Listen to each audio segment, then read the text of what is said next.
Finally. Good evening. It's our second session on what I call Jewish thought and practice through the lens of Pirkey Avot. We studied the tractate of Pirkey Avot, and we had so far only one introductory session. Pirkey Avot is really the only tractate of Talmud, we spoke about it, that has zero Jewish law, has zero halacha. It's all based on what we call Jewish ethics. It's something that we need to know, but something that we don't really call halacha. It's the area of Judaism that we usually refer to it as ethics, but I think it's a not quite accurate term for it. We spoke about it in our previous lecture, Greeks were good in abstract thinking, who brought into our understanding concept of psychology, philosophy, concept of sciences, concept of abstract thinking. We Jews think more in concrete terms. So Pirkei Avot really is a tractate where we have sayings or teachings of our sages that are very concrete, and we're going to try to apply those teachings practically. I'll start tonight with a review of our previous session, introductory session, what we spoke about a little bit in a couple of minutes, and then we move forward with our topic tonight, which will be big picture of Jewish life, what makes us Jewish.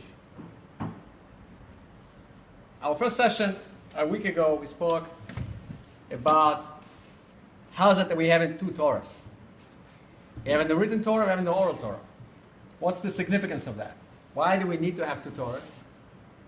And those of you who were present last week remember that basically we understand that there's a very clear distinction between things that stay eternal and the way they're written. We cannot change those things. Something that's written in a book, the book of Torah, one little change will make the whole book not kosher. So this is an aspect of tradition that is eternal and stays forever. However, there are certain things that should be transmitted orally. And we spoke, as a matter of fact, those things that should be transmitted orally should not be written down. Should not be written down because, as we understood, it's very important to have an aspect of certain progress, certain change, certain evolvement, certain growth. Each and every generation has their own leaders. Maybe 200 years earlier we had leaders that were much greater than today. Could be. But they didn't have the challenges of our generation, and therefore we need to listen to the leaders of our generation. Each and every generation has questions that are being specific to that period of time. So tradition really has both aspects, both certain dynamism, certain creativity, certain change and growth of the oral Torah, and certain part of it which stays the same without any change. That's the eternity of the Torah as we know it, the written Torah. And we move from there on. We started with introduction. Pirkei Avot starts with the very first Mishnah in chapter 1, basically teaching us a little bit of Jewish history, giving us a little bit of a lesson of how tradition was transmitted. So we have Moshe, who received the Torah at Sinai. He transmitted it over to Joshua, the next generation. After 5 books of Moses, we have in our written Torah, the next book is Sefer Yashua, book of Joshua. He was the main disciple of Moshe. And the book of Joshua deals with conquering the land primarily. He was the one who was Jewish leader of that generation that entered the land of Israel. As we remember, Moshe did not. It was already next generation. Then we have elders. And then we have a long period of the first temple. Before the temple was built, we had judges as Jewish leaders. And then eventually we would have kings. First Jewish king would be Saul. Then eventually we would have King David appointed to be a king, and his son, King Solomon, would build the first temple. However, if you take a look at what Pirkey Avot, what this tractate is describing to us, it doesn't mention our political leadership. It doesn't mention neither judges nor kings. This has nothing to do, somehow political leadership is one realm, and the tradition being passed from generation to generation is a totally different realm. It's passed through spiritual leaders, not necessarily the same people, usually different people. We have in the elders, and then eventually elders would transmit tradition to the prophets. Prophecy is a unique phenomenon which existed only in our culture. We don't find anywhere else in the world anything of similar type or kind. And prophet was truly not appointed by anybody. I just give you one story, one example of a Jewish chutzpah, right? If you think about it. But that's an example that shows to us how it worked really with the prophets. The authority of the prophet, it seems, was based on the fact that everybody understood and accepted the belief that what he says is not just his personal opinion. What he says is the will of God transmitted through this person who is a prophet to the people of Israel, to the nation of Israel. And a prophet would often come and criticize the authorities. It actually would be positioned in such a way, the whole institute of prophets would be positioned in such a way that it would really be a voice of God in the midst of the Jewish people.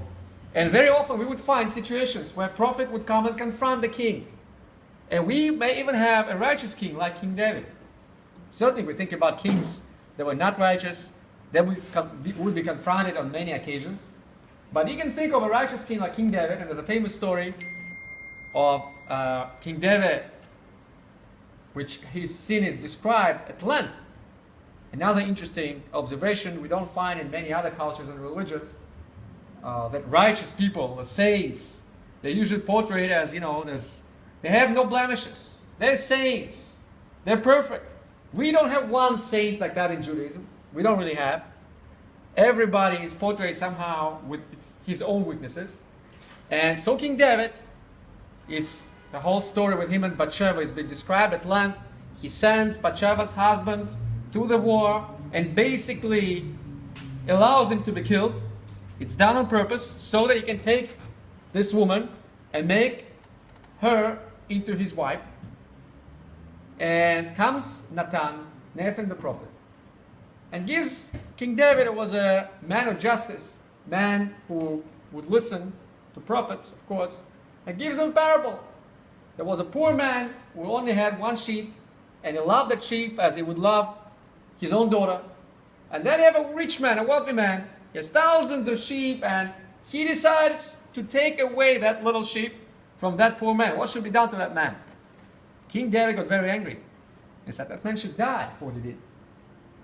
And then comes Nathan the prophet and says, "You the man. You the man." Very dramatic moment. And at this moment, King David says, really, Chatati Lashem. He only says two words. That's all he says. I've sinned to God, which I think is a really great way of explaining to us the concept of tshuva, what repentance really is. A person like King David, we think of the whole idea of a king today, we don't really see real institute of monarchy. British queen, it's basically, she doesn't really have any power. Brits love their monarchy. Of course they love their monarchy, but it's not like it used to be in medieval times. When a king didn't like something, you could chop off your head. Not so if you have parliamentary democracy, right? So today we don't really have that understanding of what it used to be. Back in the day, King David lived 1000 BC, which is like pretty much 3,000 years ago, right? 3,000 years ago, all the countries around the world, they all were monarchies, and the king was usually God. He would usually treat himself as God, so he could do anything. Nobody would be able to say a word against it, right? And so here we have a case, we have a precedent, where prophet comes, has the Jewish chutzpah of telling off the king, and king does nothing. He understands there is a higher authority. There is a higher authority which everybody has to listen. And he has to listen to the voice of God. He understands he did something very wrong, and he right away agrees to it. That's a beautiful way to explain the role of the prophets, to illustrate the role of the prophets in a transmission of tradition. So far we have basically kind of an introduction. That's what we dealt with last session. When the oral Torah was transmitted from Moshe to Joshua to the elders and eventually to the prophets. And here we have Anshe Knesset Hagdolah, men of the great assembly, Anshe Knesset Hagdolah. And that's where we actually really start our tractate. These are the men of the beginning of the Second Temple period. That's about 500 BC. About 500 BC, the story really starts. All of that was just an introduction of how tradition was transmitted, the oral Torah was transmitted. Eventually got to a point where we have a rabbinical leadership. The Second Temple, as opposed to First Temple where we had prophets, Second Temple we're going to have a different form of leadership. We're going to have rabbinical leadership. And as opposed to prophets who would have direct connection, we're going to have rabbis who will have to figure things out, who will have to use their logic. And question and answer is the way how we try to understand things, and that's how Talmud operates.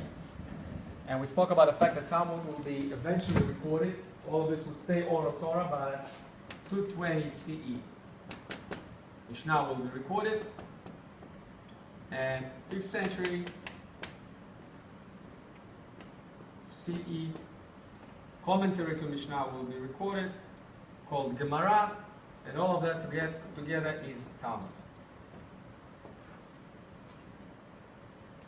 That is a brief repetition of what we spoke about last time. But Tractate Avot really starts with the next Mishnah. And of course, in each and every Mishnah of the tractate, we're going to hear a saying, Hu Haya Omer. He used to say, the leader of the generation used to say, which we understand, it's almost like a motto. Something that person would say typically. It's not just happens to be we recorded that particular idea. It's the most important idea. You want to know what that sage stands for, what his vision, his idea of Judaism. Each and every Mishnah deals with a generation after generation of the Jewish leaders. What we're going to do in these sessions, we're not going to go through each and every saying. What I'll try to do, I'll try to dedicate each session of ours to a specific topic, a specific idea. And of course, it makes sense, after we had that historical introduction, it makes sense to start with a big picture of, you have the whole body of Jewish tradition. What is it that makes this corpus of Jewish tradition unique and special? What do we Jews think to be the most important? What are the most important Jewish values? And of course, if anything, we're going to look into our tractate Avot as a source of understanding. The very next Mishnah after the one that dealt with, the introductory Mishnah, dealt with the chain of tradition, deals basically with this question. It says, the world stands on 3 pillars. Beautiful. So we have even a graphic image of 3 pillars of the world. We understand, talking about 3 pillars of the world, of course, these are 3 most important ideas.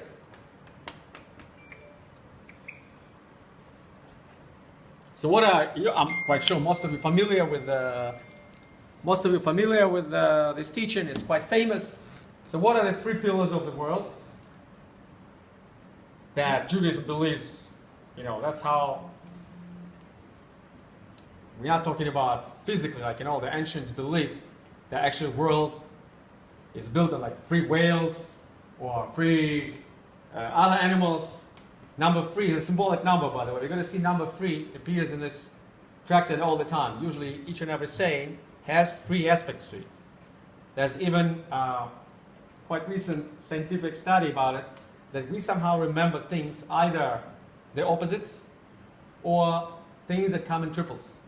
So therefore, each and every great speaker, he uses this as one of kind of his rhetorical instruments. Hitler would say, ein Reich, ein Volk, ein Führer. Right? It's easy to remember. Everybody remembers one nation, one country, one nation, and one Führer. Very easy. Everybody knows what it means. Easy to remember. But as a matter of fact, all great speakers use that technique. Number 3 somehow is really stands for system. 2 is 2 opposites. 3 is already a system. So we have, in Judaism, we also have 3 pillars. We have kind of a system of what are 3 things that everything stands on them, and we understand what does it mean stands upon them. That would probably mean the most fundamental ideas, the most fundamental Jewish values. So what are they? Come on, nobody knows. Torah. Number 1 is Torah. Number 1 is Torah. Then we have what Mishnah describes as avodah. Avodah in modern Hebrew is really work, but here we don't mean physical work. We mean service. We mean service. Serving God, right? That's number 2. And what's number 3? Chesed. Number 3 is chesed.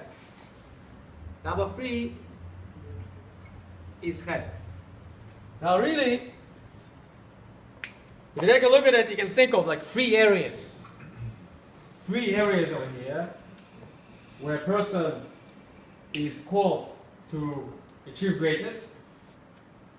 And we usually think in Jewish tradition commonly of 2 areas of all the commandments. One is between man and his fellow. That, so to speak, is a kind of a horizontal relationship between me and my fellow Jew, between me and other people. And the other one is the vertical, between me and God.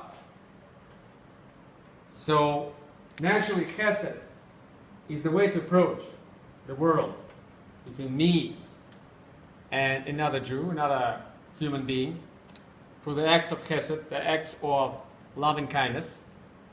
That is the most important value when it comes to human relationship. This would stand for what? Serving God. For the vertical, right? That's me and God. Serving God. So what is this then? What is Torah? Torah comes as number 1. And that's actually a quite unique Jewish idea, that we can accomplish closeness to God not only through prayer, not only through service, but also through study of the text that we believe is given to us by God. It's in Kabbalistic terms even more than just a text that we can study and understand whatever it says in the text. On some level, it's the will of God that precedes the world. On some level, Kabbalah speaks about the fact that Zohar says, God himself looked into Torah and created the world. So it's almost like a mastermind. It's almost like some sort of a blueprint of creation. So what does Torah stand for then? That's actually very interesting. We have in 2 areas. We're having horizontal relationship with me and other people. That's chesed. I need to approach the world in such a way that I'm not the taker, but I'm the giver. And we understand a huge difference between 2 approaches, right? If I'm a taker, we live in a world where basically we have constant survival of the fittest. Constant survival of the fittest, because everybody wants to grab and wants to take.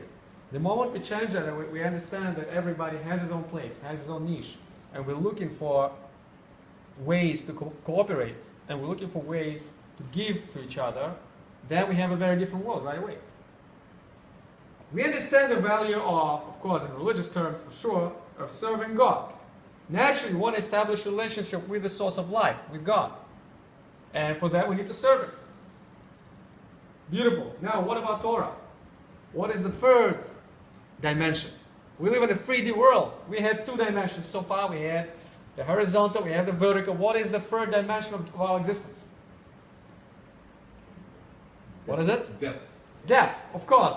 Depth, and that means basically that's Ben Adam Latzmo, that's between me and myself. That is between me and myself. So Torah essentially, and I think that's quite noble understanding of what Torah is, because very often we study a text of the Torah, we open the book, and we don't understand that this book really, besides the fact that it's an interaction between me and God, it's interaction between me and myself on some very deep level. Something they can call intuition. We have very vague perception of who we are. Very often we associate ourselves with our body. Sometimes we associate ourselves with our feelings. I'm angry, I feel like I'm angry. Anger, it's not like anger is something outside of me. That's me. I'm angry. Right? I'm hungry. I feel I'm hungry. It's not my body. It's not my stomach that feels hungry. I'm hungry.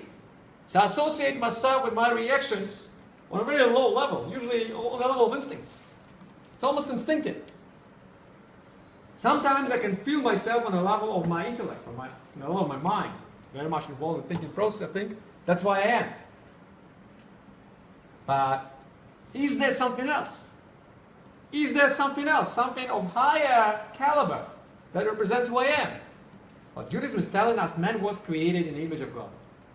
He was created in such a way that actually Kabbalistic literature describes the essence of human being as nitzot elokam mimad, spark of godliness. So each of us is that spark. So therefore, studying Torah really allows me to activate, so to speak, that spark. I'm really supposed to learn Torah and look into it as the book that gives me an idea, a great understanding of my own higher self. And that's what Martin Buber used to say. He said actually an interesting idea he gave. He said Torah should be studied as a book of constant dialogue, ongoing dialogue between man and God. And we are, when we open the book, we have in that sort of a dialogue. It's something that's supposed to be alive. It's not like you're reading something that's already finished. The script is not written yet. And that's the idea of constant study of Torah year after year. What you understood last year is not what you understand this year. Because the world is different, you are different, you understand different things about yourself, about the world, and you can connect to it in a very different way. Now, this is all very beautiful. Seems like we found one great formula of, the great picture of Judaism when it comes to 3 areas of growth, man and his fellow man, man and God, and finally the death. But the interesting thing is, if you take a look at the very end of the tractate, what you're going to see is you have another 3 pillars of the world, so to speak. The very last Mishnah, the first parak. See, what I'm doing now, I'm not following the order of the tractate. I'm trying to look at certain concept and idea from different angles, so we can kind of understanding this concept and idea through the lens of this book, through the lens of this tractate Pirkey Avot. But the same tractate Pirkey Avot, this was the second Mishnah. The last Mishnah, the first parak says, Al Shlosha Dvarim Ha'olam Kayam. Here it says Al Shlosha Dvarim Ha'olam Omed. The world literally stands on 3 things. Over there it says a little bit different. Ha'olam Kayam. What does it mean? Kayam, the world exists. Or you can say maybe endures on 3 things. And this is much less quoted for some reason. Kind of a less known Mishnah, less known idea. And if I would ask you, I wouldn't be surprised if you don't know what are these 3 things. Does anybody know what are these 3 things? So we have a first thing is din, judgment, or justice, you can say.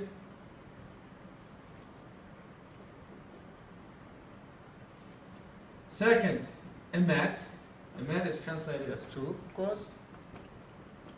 And the third, usually the last one. If the first thing in Judaism is always chesed, what is the last thing? I give you a clue. We finish all our blessings, all our praise with that idea, with that value. Every single Jewish prayer finishes with this. What is it? It's something that every Russian father or mother says that's the most important thing in the world. For some reason, I don't know why, but it's actually only now I start understanding that actually they had a point. My father always used to say this is the most important thing. Health? Health is one aspect of it. Look at the bigger picture, and Emunah is not what your Russian father going to tell you. Or maybe your father will, but certainly not mine. Not a secular parent. Maybe a religious parent. Come on, guys. What do we say to the end of Kaddish? What do we say to the end of Shemona Esrei? What is the last blessing? What is it?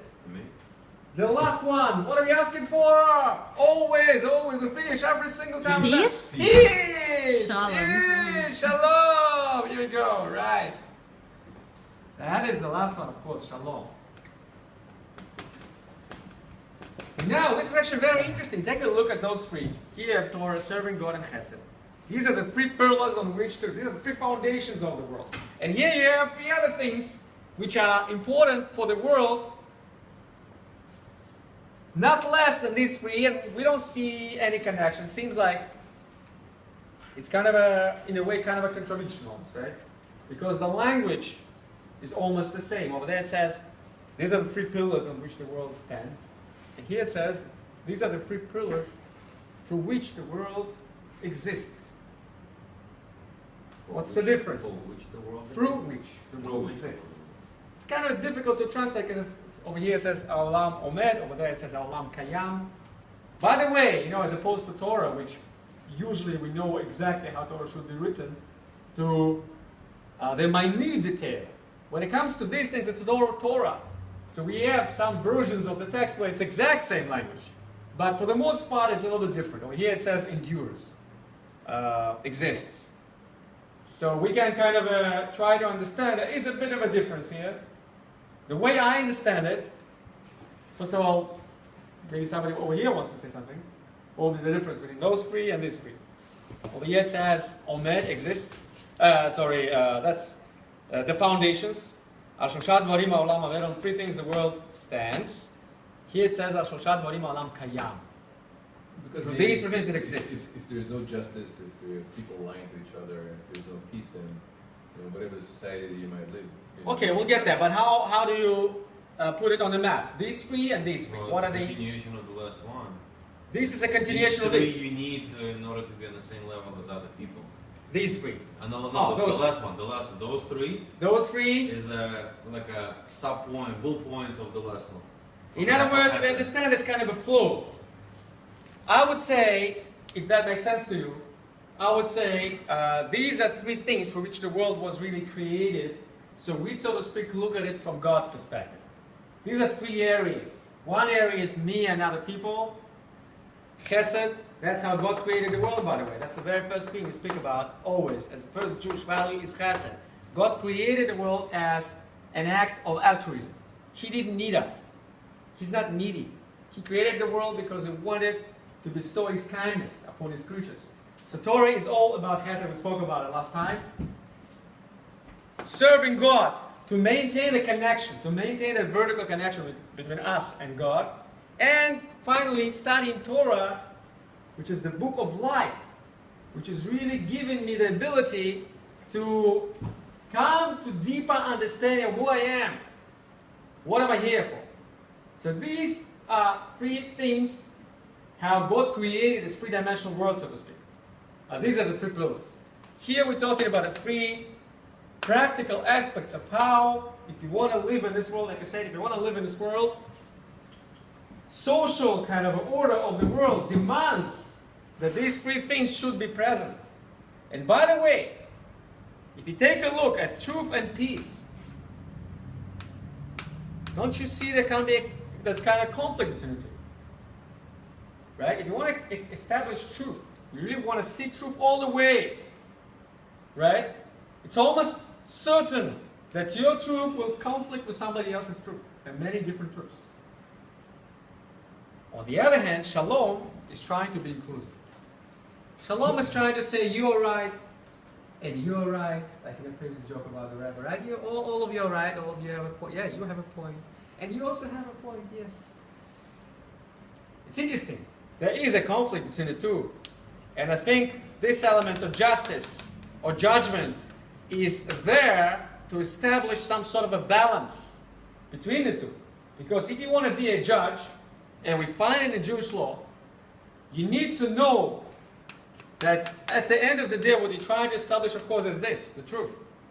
But what we know about the truth is that truth with capital T cannot be found here. Judges are humans, and they make mistakes. People sometimes say things that are wrong, and not always you can discern where and what and how. Right? And at the end of the day, we don't know the whole picture. Truth with capital T is only up there. But we should still seek and try to establish justice by seeking truth. But at the same time, very often we need compromise. Very often we know we're not going to establish the truth, especially in monetary affairs. There is a whole area of Jewish law where we're actually saying pshara. Pshara means compromise. Compromise. We cannot establish the whole truth. We cannot really physically establish the truth, so let's make a compromise. Let's make peace. Let's make sure that all the sides somehow come to some sort of an agreement. And sages, of course, said peace to be the most important value for this world in which we're living, where we're having so many different sides, and so many conflicting stories, and so many conflicting narratives. We need to have peace, and the famous saying in Talmud about it is that God couldn't find better vessel for the bracha, for the blessing, than peace. If you want to get a blessing in your life, what you need some harmony, you need peace. And peace is not just a state of not having war, not having conflict. It's really that state of harmony, where all the elements somehow in the right places. Everything is in the right place, and in a state of harmony, inner harmony, harmony with the world outside, peace. Now, so we right now looking at the big picture of the Jewish tradition, and our question is, what really makes us Jewish? So I would say these are the fundamental Jewish values, starting with Chesed and all the way to Shalom, peace. These are the fundamental Jewish values. How do we apply those values in situations where we're having real conflicts? And we already started addressing this question with truth and peace, for instance. I'll give you another example. Here we have Chesed, loving kindness, and here we have justice. And I think it's a very real conflict that we experience quite often in our life. That on one hand, we have been told to judge favorably, to be nice, to act in such way that you actually showing your loving kindness. But we understand there are some limitations to that approach, right? Sometimes you need to approach things where you're suffering some monetary loss, and the person is abusive, not nice. Jewish law is very clear. In certain situations, you have cases where there is a tzaddik, there is a rasha, someone is right and someone is wrong. This person needs to pay the other person, so on and so forth. We find conflicting values in many situations. How should I act if somebody is really behaving very nasty, not in a nice way to you? So, in general, we understand when it comes to halacha. Again, we're not dealing with halacha here. We're dealing with what we call Jewish ethics. From a halachic perspective, there are many situations and many cases that you can, appeal in the court, and you can seek justice, and you'll get justice. However, we have stories in the Talmud which really tell us what we call lifnim mishurat adin, what we call beyond the level of justice, beyond the level of strict judgment, something that goes beyond that. And there are stories where great rabbis acted in such manner that their students would come and say, my workers who are supposed to pay, they did something that, let's say they were carrying a barrel of wine, right? And they mishandled it, and what happened? Spilled the wine. right? And now they're demanding their payment for the day work. Should I pay them? I mean, the Jewish law, we know there's a concept of pshiyah. If you acted negligently, you're responsible. You acted negligently, you're responsible. You need, the cost of the wine is probably more than whatever the whole payment, for the day, for these workers. And yet, they approached one of the great Talmudic scholars and said, these people themselves were sages, and he told them, no, pay them whatever the standard fee is. Is that right? Comes this rabbi and says, that's what the Torah teaches us. These are the values of the Torah. These are the values of the Torah. Now, so you should, on some level, try to act not from tit for tat perspective, not from perspective of where do I seek justice. You should try to act on a higher level, on a higher scale, where actually, if these people maybe really they don't deserve to be paid, they don't deserve to be paid when it comes to deen, when it comes to justice. Yes, they don't.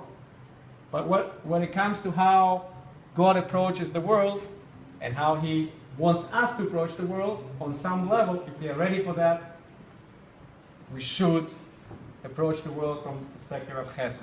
That seems to be the lesson. And we find many stories like that, that actually when we have this conflict between chesed on one hand and justice on the other, Judaism is, for some reason, notoriously famous in Christian world, in the Western world, that we are very kind of a harsh, rigid religion. Eye for an eye, right? Tit for tat. That's Judaism. Christianity is love. Judaism is eye for an eye. But really, if you take a look at it, very careful look, you're going to see that Judaism has its foundation, kind of a common denominator. Common denominator is what people obligated to do. Common denominator is halacha. Halacha cannot request of you to be a tzaddik, to be a righteous person.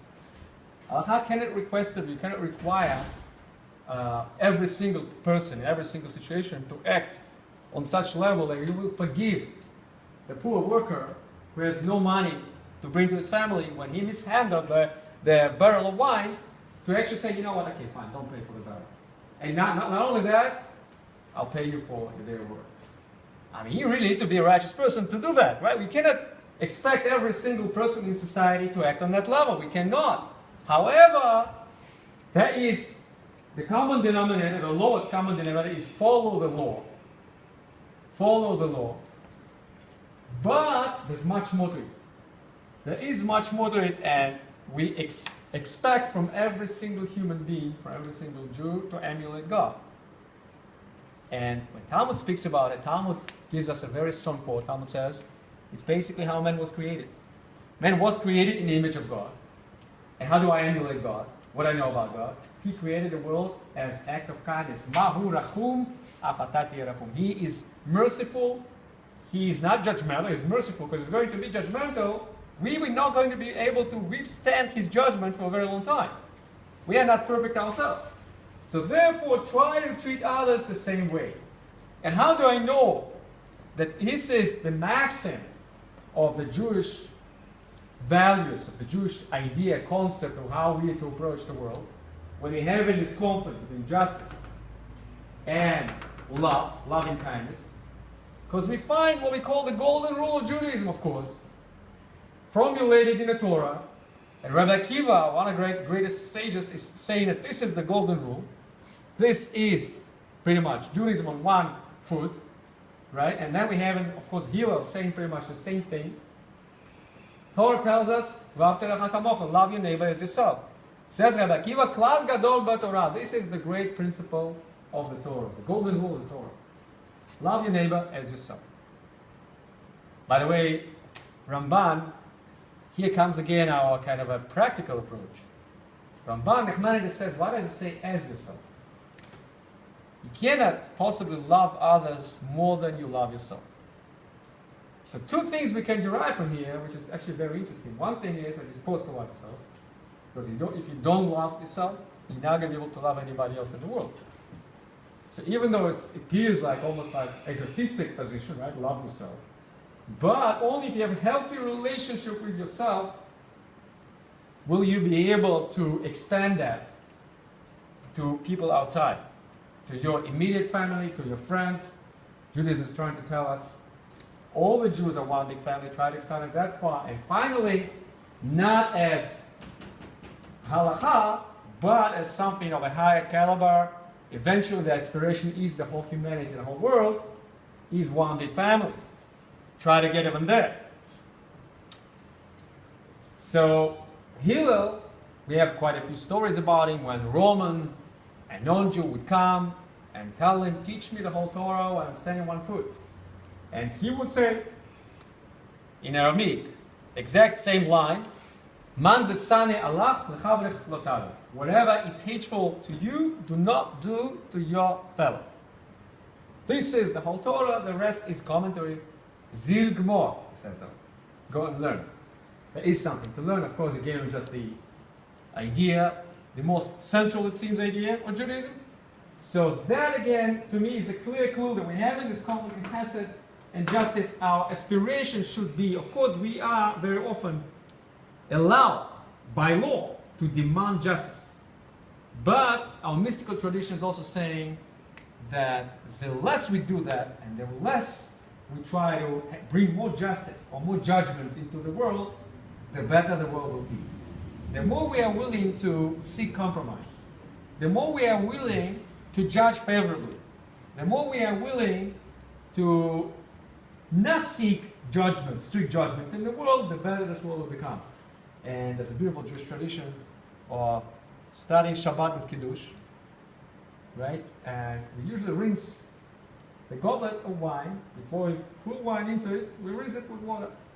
Mystics are saying, there's a deep mystical significance to it, water symbolically represents chesed, love. Wine represents justice. So you want to make sure that, of course, world needs both. You cannot have just love. Love that knows no boundaries is not good. You need to have a discipline. We need to have justice in the world. If there's not going to be no justice, some people will abuse it, of course, right? So we need to have boundaries. It's important to have them. But yet, the idea is, it seems, the articulated in we should try and seek to sweeten the judgments. Sweeten the judgments in the world. And, of course, our sage is telling us that there is a kind of a principle how the world works. What you see in the world is what you get. So if you see good things in the world, they will project good things into your life. If you experience good things in the world, if you see people and you're positive about people, you see good things about them. Even in situations where it's difficult, and of course Torah is telling us it's important to judge favorably. By the way, again, in that sense, we're more pragmatic than Christians. Christians are telling to their crowd, to their fault, don't judge. I mean, we cannot avoid judgment. We always constantly judge each other, we judge ourselves. We do it all the time. That's the human nature. We are not saying you should jump against human nature. You're not going to be able to do that. You shouldn't do that. If you want to love others, you start with loving yourself. That's part of human nature because we love ourselves more than we love anything else in the world. And that's what Maimonides says. Love your neighbor as yourself, as yourself. The highest aspiration is you got to love others, maybe 99% of what you love yourself. At the end of the day, you're not going to be able to love them as much as you love yourself. But that's good enough. So you're not supposed to do things like what Jesus was teaching, renounce all your property and go. Right? That's one of the radical conflicts between Christianity, which, by the way, took those ideas from Judaism, but took them all the way to the end and made them very radical. And that's how they became, in many ways, impractical. You're going to see a huge conflict though, when in medieval times, Christians will commit terrible acts of butchery to non-Christians, saying that their motivation will be love. That's how they serve the God of love. Right? Or think about persecution of Jews who forcefully converted Christianity. Inquisition will be persecuting them, and they will be burned at the stake. And Christians will say, this is an act of love. we're giving you eternal life. But that's the only way to do it. So you see, love, without some sort of a parameters of justice, can actually be quite perverted. It can bring terrible things. Think about Orwell, right? Orwell speaks about, in his famous book, some sort of a parody on a communist society where you have the whole institute of love, right? Where they actually torture you. But I call it love. And of course, those of us who lived in communist, paradise, we don't remember, thank God, those days of Stalin. We didn't live through them, but surprisingly, after all what happened back in the day, you would still have people who were fooled for years, who still believe that, great things happen. So much for our ability very often to judge and not being objective. Propaganda works in the world big time. We can see it even today, but certainly back in those days it was very efficient, both in Germany and the Soviet Union. And I think one of the things that Judaism is trying to tell us with justice is that you need, and with truth, you need to try and stand objective and be aware where the bias is. Where is bias? Because very often we're not aware of the real picture. And very often we think that we know something, but we can be easily manipulated. And we saw how whole society is being easily manipulated. People are very smart and very otherwise you would not believe, right? That people like great scientists of Germany, they supported Nazism. And at some point they got to basically see Jews as not even humans, almost like insects. Otherwise mass murder would not be allowed. That could only happen when people really justify on some fundamental level. So we need to be very much aware of our own bias. We need to be very much aware where we are kind of really not truthful to ourselves. So for the punchline of this lecture, I can see it.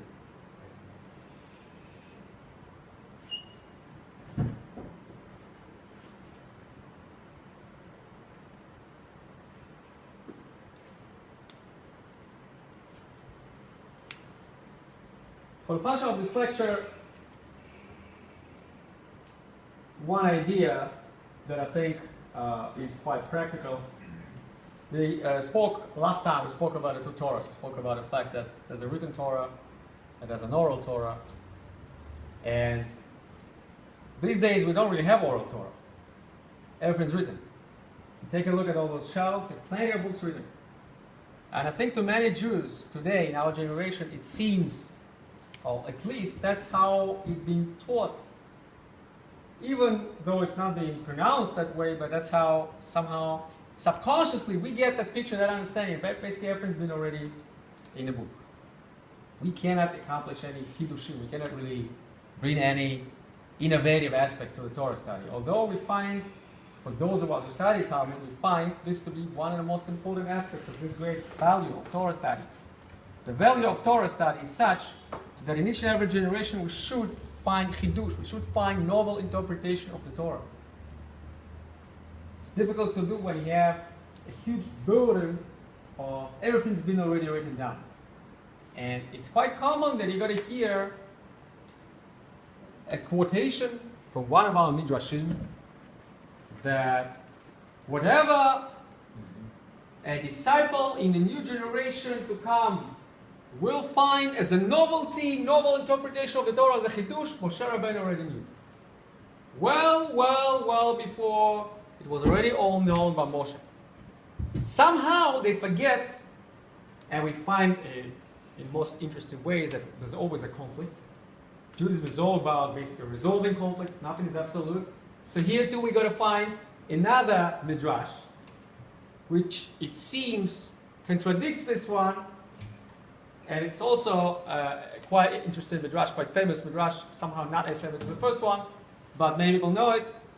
Midrash tells us that when Moshe was up there receiving the Torah, he sees shapes of the letters, And shapes of the letters, if you know how they're written in the Torah, they have crowns. They have crowns on top. Many letters have crowns, right? So he's asking, what are these crowns for? It says, Hashem tells him, God tells him, you know what? Many generations later, there will be a great sage. His name is Rabbi Akiva. So he will be able to learn out of those crowns huge amounts of Hiddushim, of novel interpretations of the Jewish law. And Moshe seems to be absolutely clueless about it. He knows nothing about it. And it says, he's all excited. Please, I want to go there. I want to see this. Rabbi Akiva is such a great sage. Nope, nothing's impossible in the Midrash. And of course, time machine. He goes on a journey, and he's now in the time of Rabbi Akiva. The time of Rabbi Akiva is a time of great calamities, actually, for the Jewish people. We know Rabbi Akiva himself was tortured to death. Most of his disciples were. That's the time of Bar Kokhba rebellion, when more than 1 million Jews died. 135 CE, that rebellion was suppressed by the Romans very brutally. But we obviously, before that time, when he openly studied Torah with his students, so back in the day, it used to be the best students would be sitting up front. Right? They would be sitting up front next to the Rebbe. So Moshe goes in the first row. He understands nothing what's going on. They put him in second row. Still nothing. Third row, nothing. No clue what's going on. Fourth, nada. He goes all the way to the last, and he's naturally not that happy. He knows nothing about what's going on. This Medrash portrays to us a very different world, right? If the first one tells us that whatever's going to be taught in all the generations of the Torah, all the novel aspects, Moshe knew it all. And here comes another Medrash, which we say Medrash, by the way, is a part of our oral tradition, but that's the text that usually we interpret metaphorically. We need to understand what's the metaphor, what's the idea there. So this Medrash is telling us a totally diametrically opposed idea. It seems like Moshe knows nothing of the Hiddushim, of the novel interpretations of the generations to come. The end of that Midrash is that he hears some of the students asking questions, but how do we know this one? How do we know this law? And says, Moshe says, not Moshe, Rabbi Akiva says, Halacha leMoshe miSinai. That's the halacha, that's the law we accepted as our tradition from Sinai, from Moshe. And at this point, Moshe is very happy. Okay, now I know. Oh, they accept it from me, good.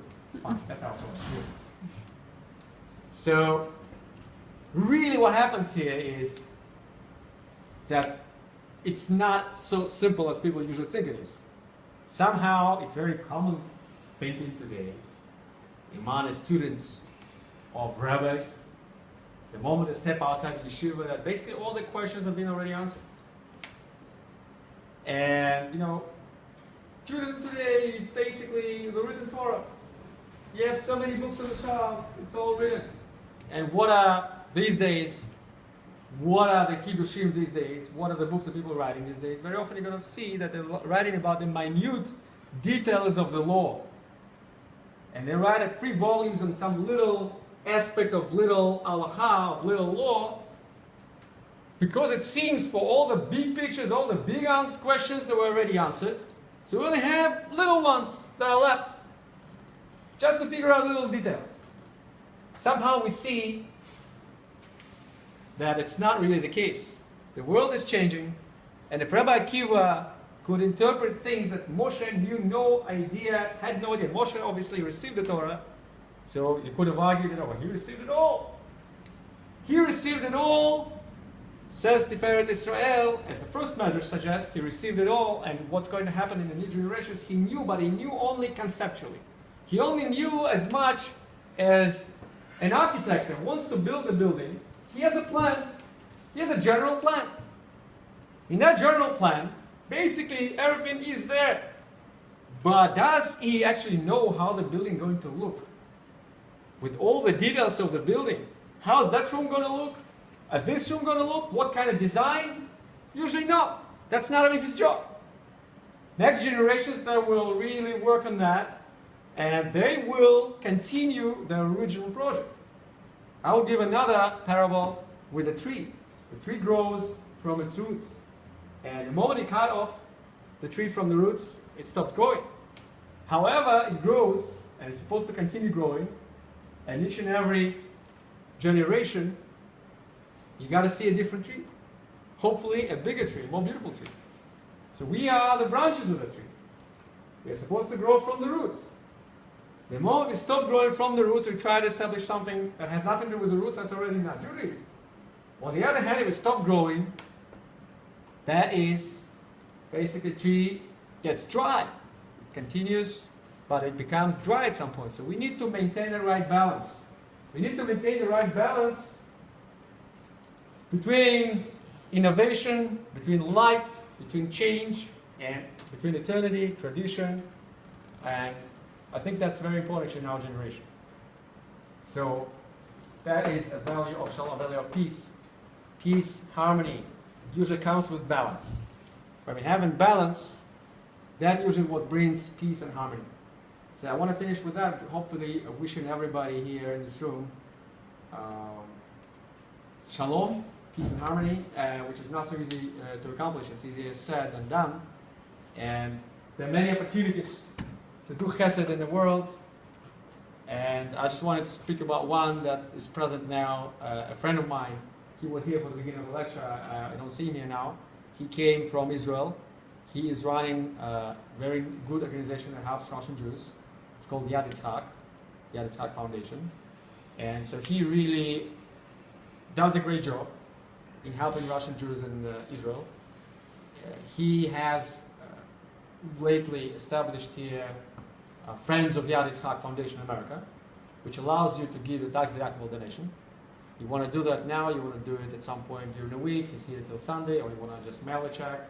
If you're interested, you can just ask me what's the address, where to mail a check. And that is a practical kind of application of chesed that it's certainly in this case will go to the right place.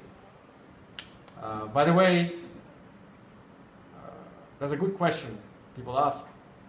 Sometimes people on the street, they're asking you for money. I know different rabbis have different approaches here. In the Talmud, it says they should give everybody, whoever is asking, you should give. And on the other hand, I know rabbis in our generation saying that, for instance, people who asking money and you have a reason to believe that money would go for drugs, or money would go for some other illegal criminal activity, for things that are not healthy, for things that are detrimental for that person or for the world around, you should not give. If you have strong enough reason to suspect that that's the case. And another point I would make is that unfortunately in this generation we do have people who are professional kind of beggars, where it's a whole different story, whether you should give or shouldn't give. So I think it's important to have some justice combined with chesed over here in this case, right? Where justice also allows us to discern the right cause, the beneficial cause, where you really want your money to go to. It's almost like in business, you want to make sure your money that you spend on chesed really goes to chesed. It doesn't go to other things. So, I think it's good that we promoting good values with chesed that we're doing in both actions, because chesed, it's not just charity, not just the money you give, it's the good word, the support that we give each other. It's all different forms of chesed. So here, that's it.